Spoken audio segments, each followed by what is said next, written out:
మనం అర్థం చేసుకోవాల్సింది ఇది ఓన్లీ కుక్క గురించి కాదు, కుక్కల గురించి, ఇది సోషల్ కండిషనింగ్ అండి. మేము తల్లతోలికి అదే ఫారెన్ బ్రీడ్స్కి బానిసలా తయారయ్యాము. 30 years or 40 years back Fair and Lovely creams కానీ ఫేర్నెస్ ప్రొడక్ట్స్ని అప్పుడు బ్యాన్ చేసి ఉంటే ఇప్పటికీ మనకి ఓహో తల్లతనం ఆ పిచ్చి ఎక్కేది కాదు.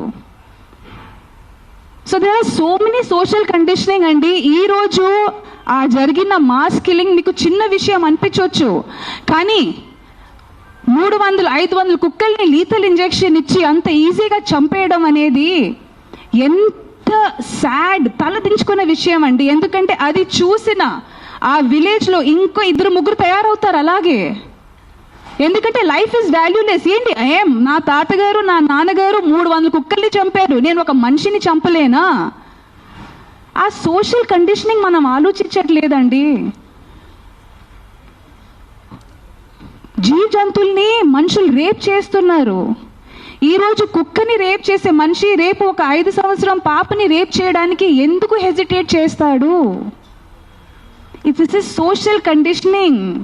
అది మనం ఆలోచించట్లేదు.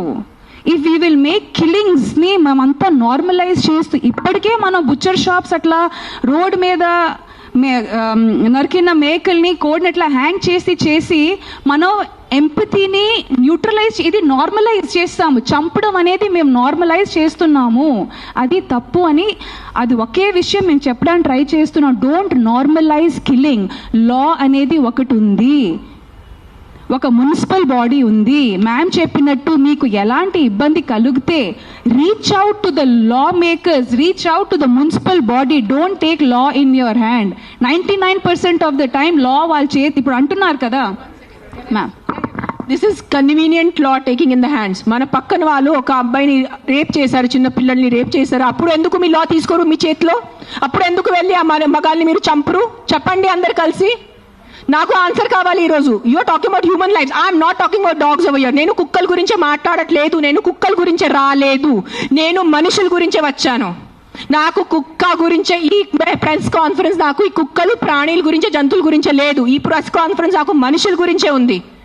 ఒక కుక్క ఒక చిన్న బిడ్డని కరిచేసిన తర్వాత చిన్న బిడ్డ చచ్చిపోతే మీరు 100 మంది వచ్చి ఆ కుక్కని కొట్టి చంపుతున్నారు. సో అదే ఒక రేపిస్ట్ ఒక చిన్న బిడ్డని దారుణంగా రేప్ చేసి ఆ చిన్న బిడ్డని చంపేస్తే అప్పుడు ఏమవుతుంది మీ మగతనం? అప్పుడు ఎందుకు ఆ రేపిస్ట్ మీరు చంపట్లేదు?